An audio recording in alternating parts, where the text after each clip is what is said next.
Hey there, decorative concrete contractors. Here's why you should stop letting marketing agencies tell you how much you should be putting into your marketing and advertising efforts. So stay tuned for today's episode. Welcome to Your Concrete Success Podcast, a show created to inspire decorative concrete contractors to build a thriving decorative concrete business.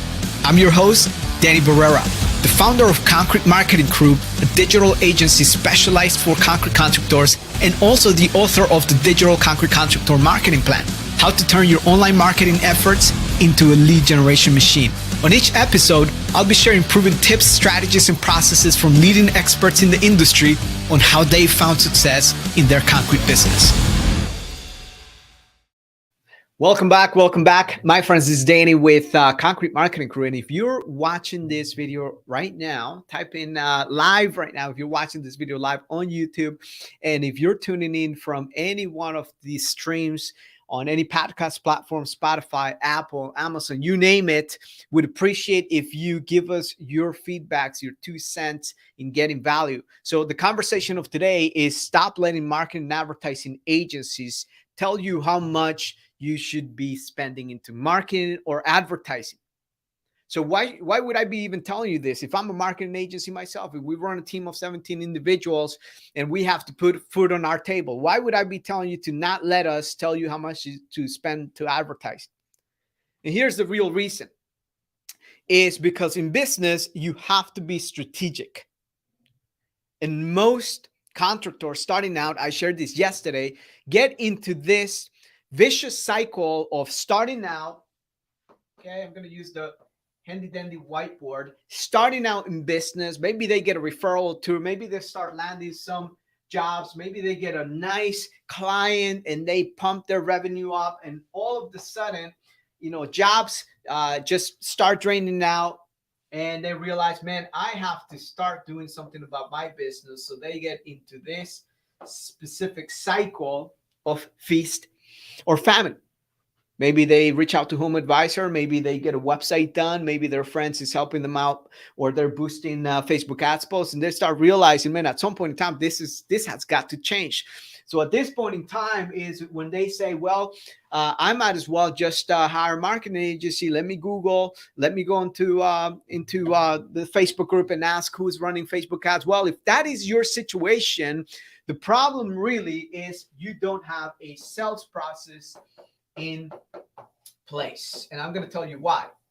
It's because a sales process is not just a one pillar situation. Doesn't matter what it is, what type of business you're on.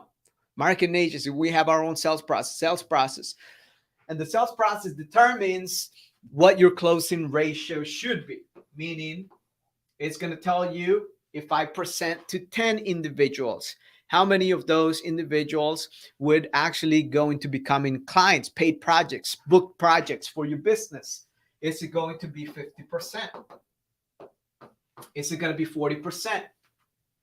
And now I can start making some calculations as a business owner and start figuring out, okay, if I want to get to $1 million, say that this is my calculation, say that you want to get to $1 million and annualized revenue, and that is your target. Anyone wants to guess how much you should actually have coming in a month? So this is a year. Say that you want to make this a year. That means that you're probably are going to be swimming somewhere around 83,000 plus a month, excuse me. 83,333 a month. So that should be your magic number. This becomes your bare ass minimum number, that you can split up every week, and you can divide that by 4, etc. Which means that you have to calculate what your average ticket item is. And what do I mean by the average ticket? This is your floor install. What's the average? Don't tell me, well, Danny, I do the square footage, it matters on the square footage, etc. So I want you to just figure out what your average square footage is in your residential area. So if you do garage floors, concrete coatings, epoxy flooring. You may be able to calculate in your residential market, addressable target market, what the average garage size is. What's it going to be for you? 600 square foot. Are you going to be dealing with a lot of 400 square foot? What's it going to be? What's the addressable target market in your area? And you can start deciphering, okay, my average ticket item, if I was just to average it out, is $3,500. Right? So if I want to get to $1 million, I'm in $3,500.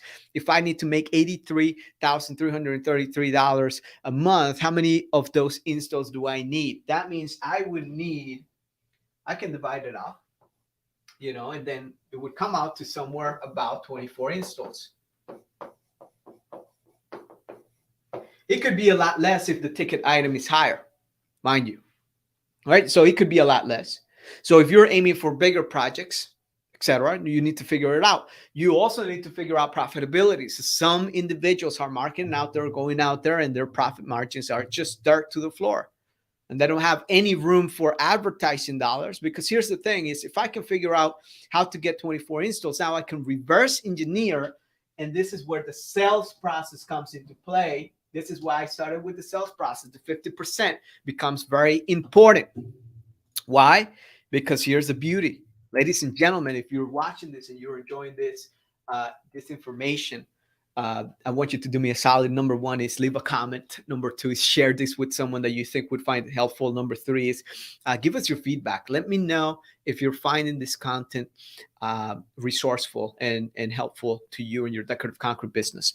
So here's the thing is, if you want to do a 24 installs or book jobs and you're getting $3,500 per book job in order to make $83,333, that means that if I'm closing at 50%, I need 48 shows.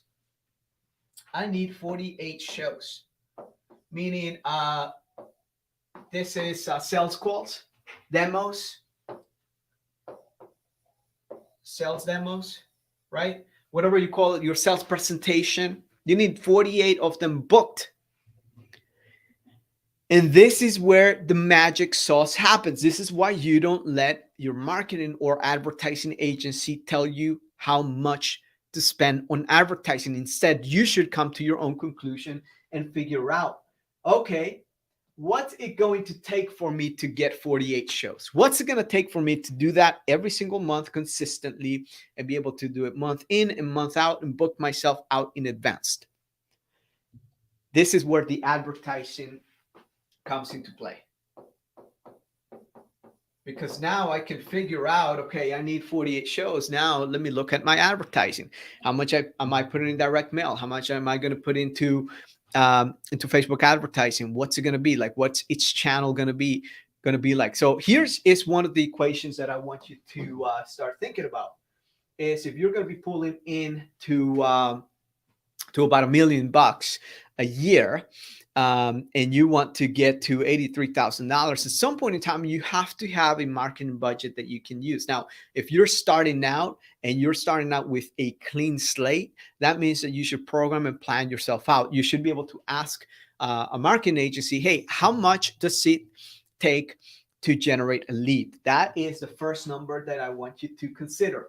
It's what we call the CPL. How much does it cost you on average to generate a lead? Now, call the marketing agency. The second thing I want you to do is to call Home Advisor.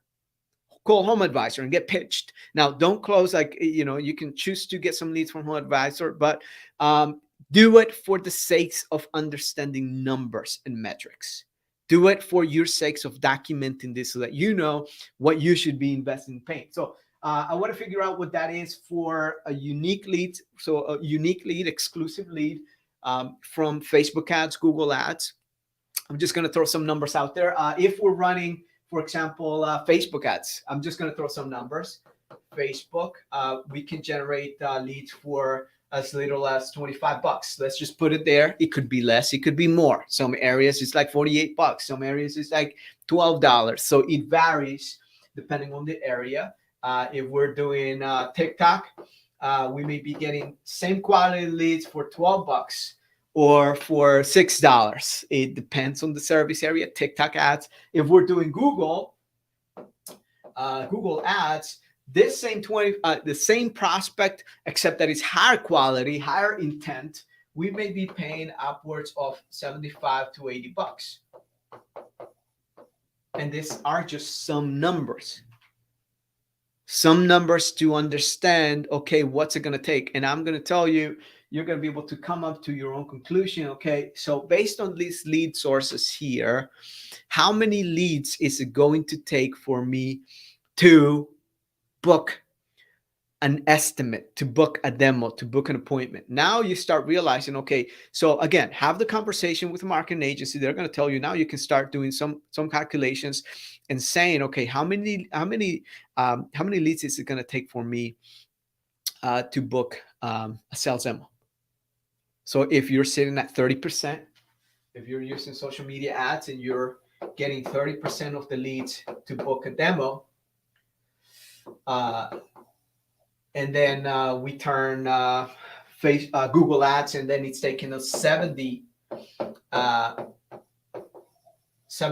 to book a demo. I can tell you that I pay a lot less for the demo using the Google ads. Now it's more expensive, so it all evens out. It feels like it all evens out.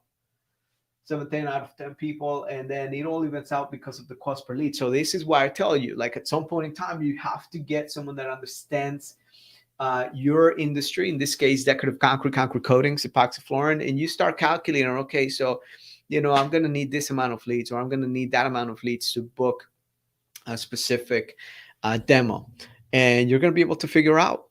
So in some instances, some people are going to say, okay, from Google, it might take X dollars. It might take, and then for Facebook and social media, it might take X dollars to book a demo. And now you realize via advertising campaigns on social media, this is what I need to spend in order to book my shows, my demos, my sales demos that will turn into installs. And now I can put a full-time salesperson in there to start closing the jobs.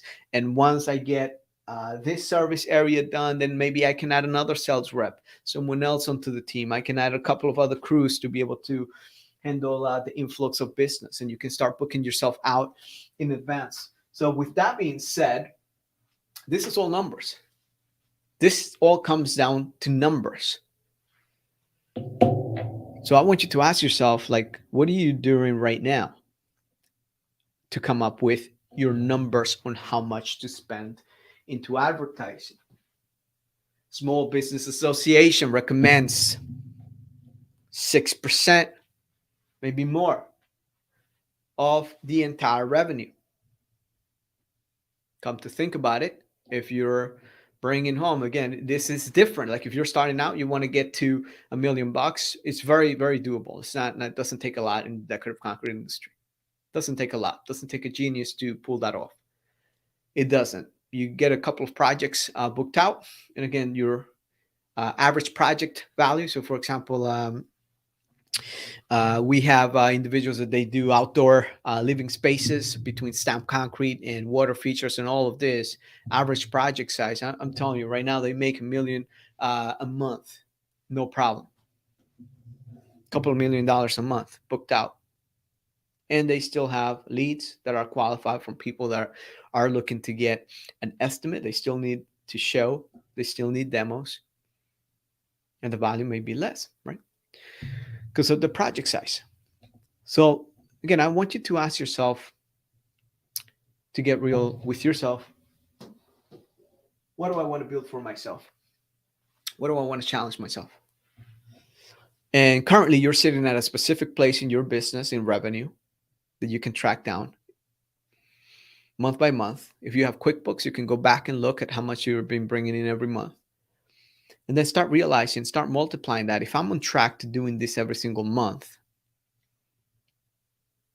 okay, just multiply. What's my run rate right now? Just average out what you're making per month. And then if you're doing the same thing that you're doing right now, how much is that going to be at the end of the year? How much would you have made at the end of the year? Now, if you want to be strategic, you set yourself up some targets and you get real with yourself and say, hey, I'm going to be committed to investing this much in my business. Now, this is where your marketing and advertising agency becomes important. Who you choose to work with is super important, because you work with someone that has no idea what they're marketing in the niche, have no experience, don't understand exactly what you offer, what you sell, and how to market it, how to wrap it up to generate leads. You are going to end up paying a lot more per lead, getting less estimates booked, less appointments booked, and closing more people. But one of the main things, like I talked about here, is your sales process. Sales process really determines a lot, because if you close higher than 50%, you're at 60%, boom, you could be spending less for advertising. If you're closing at 40%, you need to spend more into advertising just to be able to get strategic about the numbers. Now, this is where paid advertising differs than organic search. And here's the deal. SEO works incredibly well, but PPC, you get on the fast lane. Google ads, Facebook ads, TikTok ads, YouTube ads, you get on the fast lane.